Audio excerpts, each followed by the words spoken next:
Next question. Define acceptance. Explain the legal rules regarding valid acceptance. ఇప్పుడు దాకా offer acceptance అని చెప్పుకున్నాం.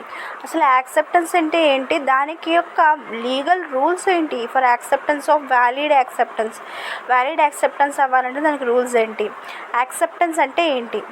ఏ contract emerges from acceptance of an offer. Contract అనేది ఎప్పుడు emergence అవుతుందంటే, ఎప్పుడు స్టార్ట్ అవుతుందంటే, ఒక ఆఫర్ ఇనిషియేట్ చేసిన తర్వాత ఆఫర్ యాక్సెప్ట్ చేస్తే అది ఎమర్జెన్సీలోకి వస్తుంది. Acceptance is the expression of assent to the terms and conditions of the offer. ఒక థింగ్కి యాక్సెప్టెన్స్ ఇచ్చారంటే దానికి సంబంధించిన టర్మ్స్ అండ్ కండిషన్స్ కూడా యాక్సెప్ట్ చేసినట్టు లెక్క వస్తుందండి. Next, according to subsection B of Indian Contract Act ప్రకారం ఏంటంటే, when the person to whom the proposal is made signifies his assent thereto, the proposal is said to be accepted. Okay, ఎవరికైతే proposal చేశారో వాళ్ళు assigned కనుక ఉంటే దాన్ని మనం యాక్సెప్టెన్స్లోకి consider చేస్తామండి. ప్రపోజల్ వన్ యాక్సెప్టెడ్ బికమ్స్ ఏమవుతుంది, ప్రామిస్. ప్రపోజల్ కనుక యాక్సెప్ట్ చేస్తే అది ప్రామిస్ అవుతుందండి. ఓకేనా, ప్రపోజ్ చేసిన తర్వాత యాక్సెప్ట్ చేస్తేనే అది ప్రామిస్ అవుతుంది. Next, it means acceptance is lighted match and proposal is a gun powder. Okay, acceptance అనేది లైటెడ్ మ్యాచ్ అంట, ప్రపోజల్ అనేది గన్ పౌడర్ అంట. ఎందుకు ఇలా అన్నాడు, గన్ పౌడర్ అంటే ఇప్పుడు చూడండి, మన అగ్గిపెట్టికి పైన టిప్ ఉంటుంది కదా, దాన్ని గన్ పౌడర్ అంటమాట. దాన్ని రాజేస్తేనే కదా మనకి లైట్ వస్తుంది, మంట వస్తుంది. మంట రావాలంటే మనం అగ్గిపుల్ల గీయాలి, గీస్తే మంట వచ్చిందనుకో యాక్సెప్టెన్స్ అయినట్టు, రాకపోతే నో యాక్సెప్టెన్స్ అనమాట. అందుకే దాన్ని దీంతో పోల్చాడు అనమాట. Example, A offers to sell his motor car to be for 9,000. B accept the offer to purchase the car for 90,000. This is acceptance, but B is the acceptor.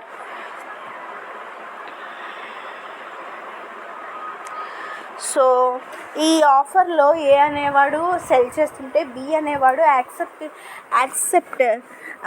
Accept చేస్తాడు కాబట్టి దీన్ని acceptor అంటమాట. How acceptance is made.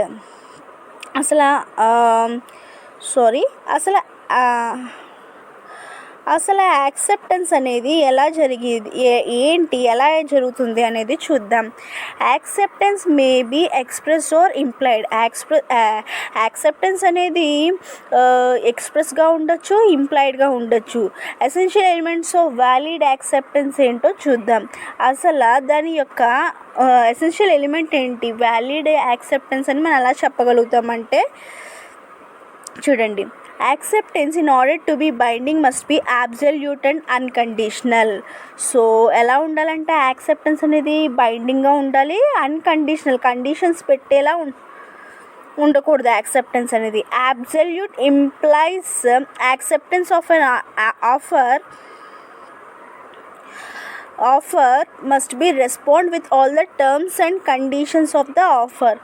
అంటే terms and conditions ప్రకారం ఆఫర్ని accept చేస్తే దాన్ని acceptance అంటారు. Partial acceptance is no acceptance.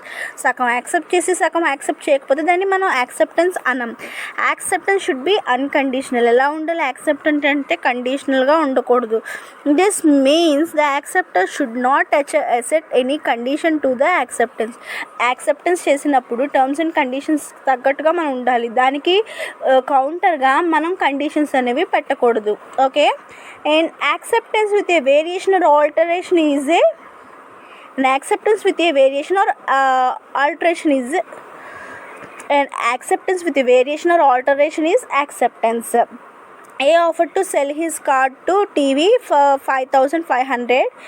Purchase B accept to purchase for 1,000. This is counter acceptance. There is no valid acceptance. ఇది కౌంటర్ కింద ఉంటుంది. ఒకటి ఆఫర్ చేస్తే మనకి ఇంకోటి 5,500కి అడిగితే దీన్ని కౌంటర్ యాక్సెప్టెన్స్ అంటాం, దీన్ని వ్యాలిడ్ యాక్సెప్టెన్స్ అని అనకూడదు. Next, Neale versus Merritt. Neale versus Merritt కేసులో చూస్తే మనకి ఇది క్లియర్గా అర్థమవుతుంది.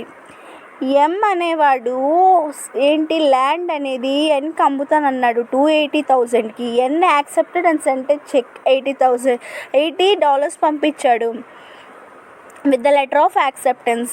He further promised to pay the balance by monthly installments of 50 each. So మొత్తం అగ్రిమెంట్ ఏంటంటే $280కి ఒప్పుకున్నాడు ఎన్ అనేవాడు. ఫస్ట్ యాక్సెప్ట్ చేయగానే చెక్ ద్వారా 80,000 పంపించేశాడు. నెక్స్ట్ ది ఫర్దర్గా ఇన్స్టాల్మెంట్లో పే చేస్తా అన్నాడు 50-50 చొప్పున. It was held they was no contact between M and N as the acceptance was disqualified or unconditional.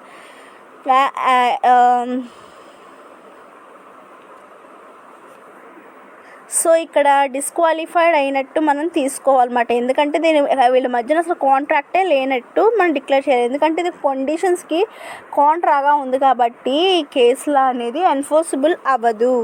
Next Hyde versus Wrench. H offer to sell the property.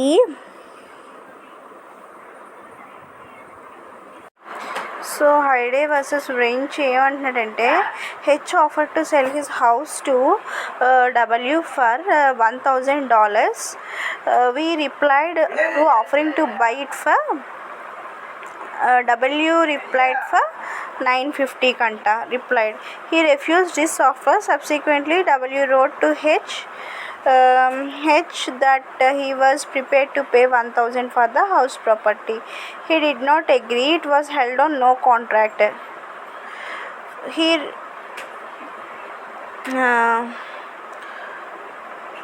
If an offer is rejected, it can't be revived from a contract by acceptance. ఏం లేదండి, H అనేవాడు డబ్ల్యూకి offer చేశాడు house అనేది అమ్ముతానని చెప్పి, property అనేది $1,000కి. కాకపోతే కౌంటర్గా W $950 అడిగితే H అనేవాడు రెఫ్యూజ్ చేశాడు. నెక్స్ట్ సబ్సిక్వెంట్గా మళ్ళీ డబ్ల్యూ ఏం చేశాడంటే సరే రండి నేను 1,000కి ఒప్పుకుంటానంటే అక్కడ హెచ్ అనేవాడు ఆల్రెడీ కాంట్రాక్ట్ క్యాన్సిల్ చేసుకున్నాడు కాబట్టి రిజెక్ట్ అయిపోయింది కాబట్టి మళ్ళీ ఫర్దర్గా కాంట్రాక్ట్ అనేది ఫామ్ అవ్వదు. ఒకవేళ నెక్స్ట్ టైం సబ్సిక్వెంట్గా వెంటనే లెటర్ రాసినా సరే కూడా కాంట్రాక్ట్ అనేది ఫామ్ అవ్వదు అనమాట. Acceptance must be communicated to the offeror. So acceptance offeror చెప్పాలండి. చెప్పకపోతే కాంట్రాక్ట్ అనేది ఎలా ఫామ్ అవ్వదు కదా. Acceptance to be effective must be communicated to the offeror అనేవాడికి యాక్సెప్టెన్స్ చెప్పాలి. Uncommunicated or mental acceptance is no acceptance at all. నువ్వు communicate చేయకుండా నీ మనసులో నువ్వు ఫిక్స్ అయిపోవడం వల్ల అది ఆఫరర్కి తెలియదు కదా నువ్వేమనుకుంటున్నావు అనేది. క్లారిటీ అనేది మెయింటైన్ చేయాలి. మెయింటైన్ చేయకపోతే ఏమవుతుందంటే ఆఫరర్కి అర్థం కాక క్యాన్సిల్ అయిపోతుంది, కాంట్రాక్ట్ అనేది ఫామ్ అవ్వదు. Acceptance should be communicated only by person who has the authority to accept. ఎవరికైతే అథారిటీ ఉందో వాళ్ళు యాక్సెప్ట్ చేయాలి. Acceptance received from unauthorized person is ineffective. Unauthorized person నుంచి యాక్సెప్టెన్స్ కనుక రిసీవ్ చేసుకుంటే ఇన్ఎఫెక్టివ్ అవుతుంది. X offers to buy scooter at ₹5,000. X offers to buy Y scooter 5,000 కొనుక్కుంటున్నాడండి. Y may accept this offer by stating so orally or through telephone or by email or by writing letter or sending telegram to that effect. Y యొక్క scooter X కొనాలనుకుంటున్నాడు. So వాడు acceptance అనేది వాడు ఎలా చెప్పచ్చు, నోటి ద్వారా చెప్పచ్చు, లేకపోతే టెలిఫోన్ అంటే ఫోన్ చేసి చెప్పచ్చు, ఈమెయిల్ ద్వారా పంపించవచ్చు, నెక్స్ట్ రైటింగ్ ఏ లెటర్ ద్వారా కూడా పంపించు అండి. This is sending a Telegram ద్వారా అయినా చెప్పచ్చు. సో పౌలీ వర్సెస్ లీ కేసెస్ ఏంటో చూద్దాం. పౌలీ వర్సెస్ లీ కేసు ఏంటంటే the board of managers of a school resolved to appoint P as his headmaster. One of the managers in his individual capacity informed P of the same, but there was no formal or authorized resolution by the board. The board later resigned the resolution. It was held in the absence of unauthorized communication. There is no completed contract. So communication లేకపోవడం వల్ల ఈ contract అనేది cancel అయింది మాట. So this is about the example for the above said topic. Next, acceptance must be in mode prescribed. So acceptance అనేది ఎలా ఉండాలంటే ఒక మోడ్ ఆఫ్ యాక్సెప్టెన్స్ అనేది ఉండాలి. If the acceptance must be made in accordance with the mode prescribed if offerer says acceptance to be sent by telegram, the offer is send an acceptance by telegram. So mode of acceptance అనేది already prescribe చేసిన దాని ప్రకారమే వెళ్ళాలి. అయితే టెలిగ్రామ్లో చెప్తే, టెలిగ్రామ్లో కాకుండా ఈమెయిల్ ద్వారా చెప్తే కమ్యూనికేషన్ అనేది అక్కడ వాడికి తెలియదు కదా. సో వీడేం చెప్పాడంటే టెలిగ్రామ్లో పంపండి, నేను టెలిగ్రామ్లో రిసీవ్ చేసుకుంటా అన్నాడు. టెలిగ్రామ్ కాకుండా ఈమెయిల్ చేశాడు. ఫర్ ఎగ్జాంపుల్ ఆఫర్ కనుక ఆ ఫెసిలిటీ లేకపోతే యాక్సెప్టెన్స్ అనేది రీచ్ కాదు. దానివల్ల నో కమ్యూనికేషన్ అవ్వటం వల్ల కాంట్రాక్ట్ అనేది ఫామ్ అవ్వదు. A offers to buy a certain quantity of coal from B at a certain price and asks B to send a telegram if he accepts. Okay, మీరు accept చేస్తే నాకు telegram చేయండి అని A అనేవాడు coal అనే quantity అమ్మాడనమాట. B writes A letters accepting the letter. So B అనేవాడు కూడా లెటర్ రాశాడు. A can refuse the acceptance as it is not made in the okay, telegram పంపించమంటే వీడేం చేశాడు, లెటర్ రాసి పంపించాడు. A can refuse the acceptance అనేది రిఫ్యూజ్ చేయొచ్చు, ఎందుకంటే మోడ్ ఆల్రెడీ ప్రిస్క్రైబ్ చేశాడు టెలిగ్రామ్ ద్వారా పంపించమని, కానీ లెటర్ ద్వారా పంపించాడు కాబట్టి ఈ యాక్సెప్టెన్స్ని రిఫ్యూజ్ చేయొచ్చు అన్నమాట. Acceptance must be made in the prescribed reasonable. Okay, acceptance must B mode with in the prescribed. Okay, ఒక మోడ్ అని చెప్పుకున్నాం. ఇప్పుడు దాంతోపాటు ఏమని చెప్తున్నాడు, రీజనబుల్ టైం లిమిట్ అని కూడా చెప్తున్నాడు అనమాట.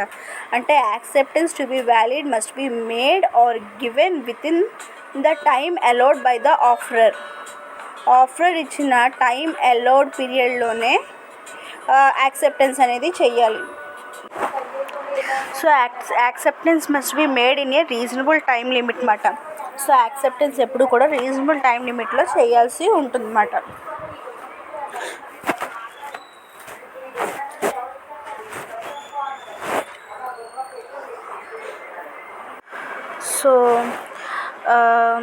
సో నెక్స్ట్ ఏంటంటే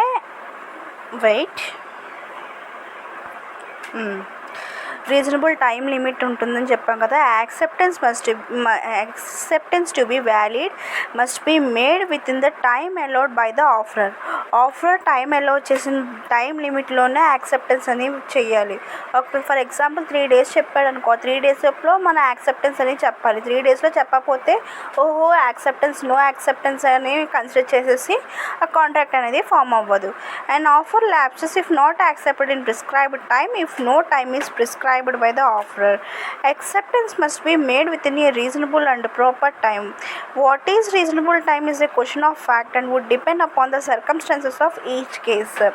So ప్రతి కేసు బేసిస్ బట్టి రీజనబుల్ టైం లిమిట్ అనేది ఆధారపడి ఉంటుందన్నమాట. So acceptance can be made at any time till the offer is alive. So offer అలైవ్గా ఉన్నంతసేపు యాక్సెప్టెన్స్ అనేది చేయాలి. Acceptance made after the offer has been withdraw is invalid. Offer withdraw చేసిన తర్వాత acceptance చేస్తానంటే అది ఇన్వాలిడ్ అవుతుందన్నమాట. ఫర్ ఎగ్జాంపుల్ మనం ఇక్కడ కేసులా చూసుకుంటే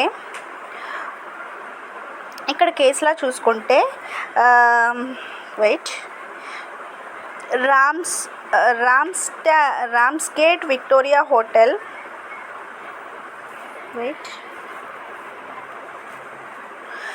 Ramsgate Victoria Hotel versus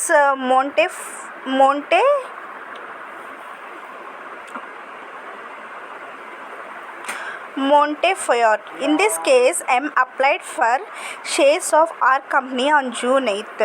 so R కంపెనీలో షేర్స్ కావాలని చెప్పి M కంపెనీ అప్లై చేసిందంట. So but shares were allowed to M on 23rd November.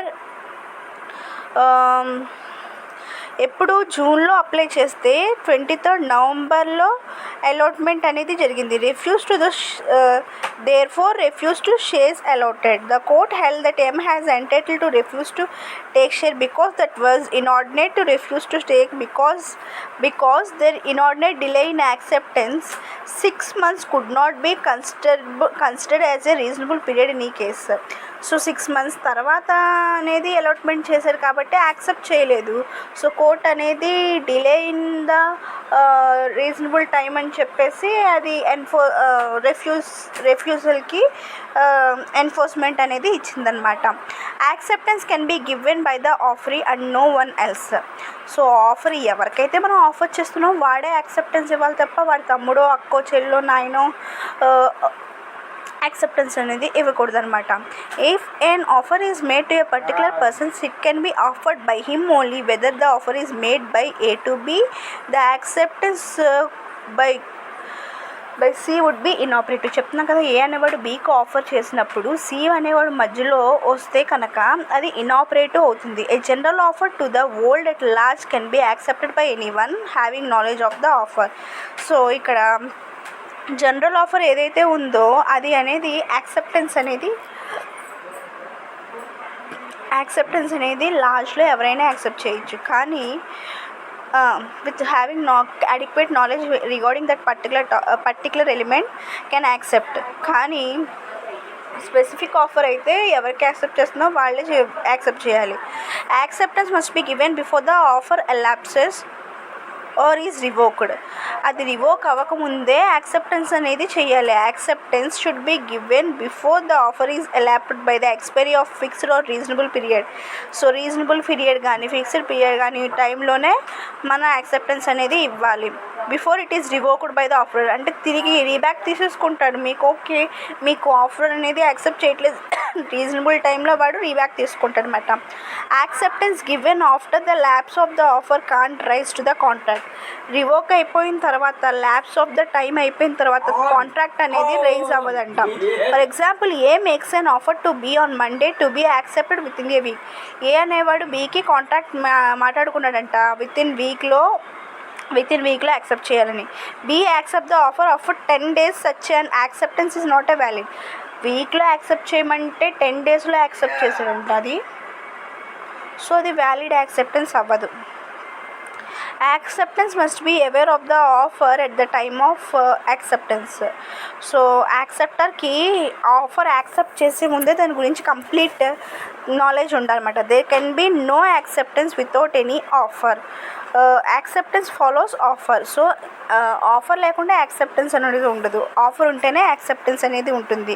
If the acceptor is not aware of the offer and conveys his acceptance. Okay, offer గురించి తెలియకుండా acceptance ఇస్తే no contract అవుతుంది. Example, an act done in ignorance of the offer of a reward can't be called as acceptance. రివార్డ్కి సంబంధించకుండా మనం ఒక act చేస్తే అది యాక్సెప్టెన్స్ అవ్వదంట. ఆ యాక్సెప్టెన్స్ని ఆ యాక్సెప్టెన్స్ ఆఫర్ ఉంటేనే ఫాలో అవ్వాలి, లేకపోతే ప్రొసీడ్ అవ్వకూడదు. Acceptance can't be implied from silence. సైలెంట్గా ఉంటే యాక్సెప్టెన్స్ అనేది రూల్ మన అనుకుంటాం కదా ఇంట్లో, సైలెన్స్ మౌనం అర్ధాంగీకారం. So it will not be applicable in this case. ఏంటంటే లా ప్రకారం యాక్సెప్టెన్స్ అనేది సైలెన్స్ ద్వారా పాసిబుల్ అవ్వదు. Silence can't be recorded as an acceptance of the proposal. Acception should be communicated to the offerer, that is or show by conduct. Offerer communicate చేయడమో లేకపోతే వాడి way of conduction ద్వారా తెలపడమో చేయాలి. అప్పుడే acceptance ఉందని acceptor నుంచి ఆఫరర్కి తెలుస్తుందన్నమాట. This is about acceptance and the legal rules regarding valid acceptance. So now we are going to discuss about consideration under essential elements of valid consideration. So consideration ante enti then essential elements. Consideration is the important essential elements of a valid contract. So valid contract గురించి మాట్లాడుకుంటే consideration అనేది చాలా important అని మనం discuss చేసుకోవాల్సి వస్తుంది. So consideration అంటే ఏంటి? Something in return. So when a when an agreement promises to do something he must get something in return. Okay, ఏదైనా ఒక పని చేస్తే దానికి రిటర్న్ అనేది ఎక్స్పెక్ట్ చేస్తారు, దాన్నే కన్సిడరేషన్ అని అంటాం. Okay, consideration is the price for which the promisee of other bought in the promise thus given the value enforceable. So ఏంటంటే కన్సిడరేషన్, నువ్వు చేసిన సర్వీస్కి నీకు అమౌంట్ ఇవ్వడాన్ని కన్సిడరేషన్ అంటున్నాడు. ఏ agrees to sell his house to B for 60,000. Here B promises to pay sum of 60,000 is the consideration for A's promise to sell the house మాట. So consideration pay చేయడం అంటమే మనం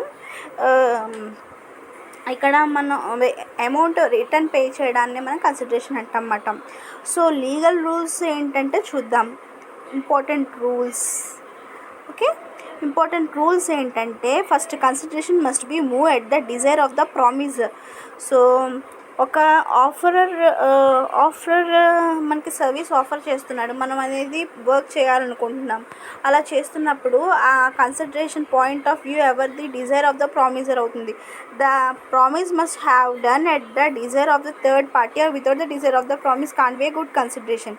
okay, return లేకుండా చేసే సర్వీసెస్ని మనం అసలు ఇది good consideration కాదని చెప్పుకోవచ్చు అన్నమాట.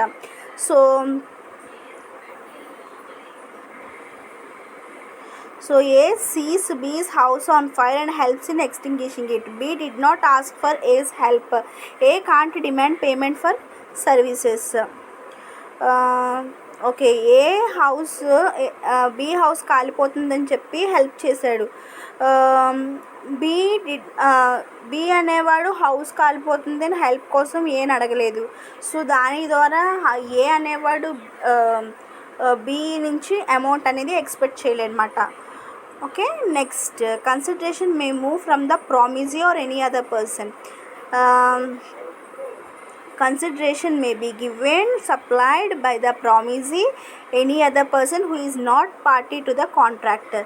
So by the promiser అయినా అవ్వచ్చు, any other person who is not the party of the contract కూడా కన్సిడరేషన్ అనేది ఇవ్వచ్చు అంటాం. Stranger to consideration can sue on a contract, but under English law consideration must move only from the promisee. అసలు promisee నుంచే రావాలి consideration అనేది. So consideration అనేది promisee నుంచి రావాలి, కానీ ఇంగ్లీష్లో ప్రకారం. కానీ stranger to consideration can sue on a contract. Suing చేసే అథారిటీ ఉంటుందంట కన్సిడరేషన్ సంబంధించి కాంట్రాక్ట్లో, according to Indian contract act అన్నమాట. Okay, and next, consideration may be past, present or failure.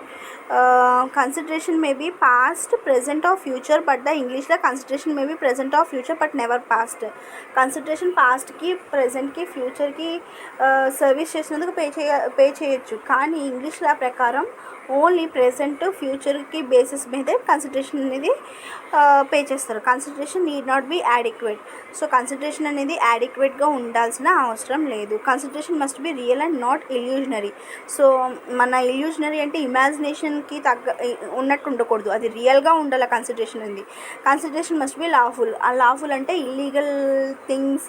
Illegal against public పాలసీలా ఉండకూడదు కన్సిడరేషన్ అనేది. Consideration is unlawful. ఎప్పుడు consideration ఇది unlawful అంటాం?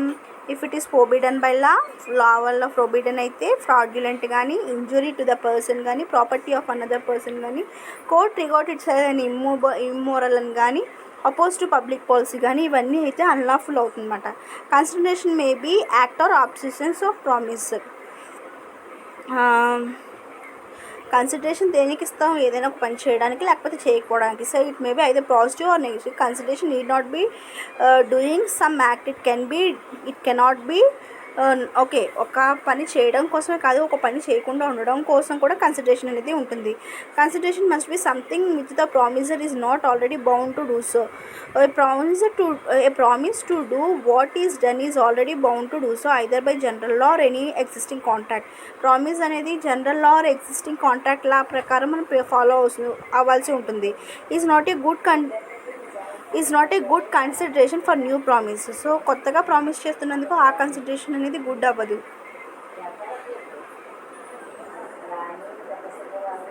So promise to perform a public duty by servant is not a good to perform a public duty by public servant is not a good consideration. A promises to pay 500 rupees to police officer for investigating crime. The promise is without consideration because the police officer is already bound to do so. Okay promise A అనేవాడు police officer దగ్గరికి వచ్చి 500 rupees pay చేస్తానండి నా crime investigation చేస్తానంటే, so ఇదే valid good consideration కాదని మనం చెప్పచ్చు ఆ పైన ఉన్న ఎక్స్ప్లెనేషన్కి. ఎందుకంటే పోలీస్ ఆఫీసర్ మెయిన్ డ్యూటీ ఏంటంటే ఆపరేషన్ ఆఫ్ లా అనేది ఫాలో అవ్వడం వాడి డ్యూటీ. అంతేగాని మనం డబ్బులు ఇవ్వడం వల్ల చేయటం అనేది అది not an good thing, it is an offence. This is about consideration and it essential elements of valid consideration.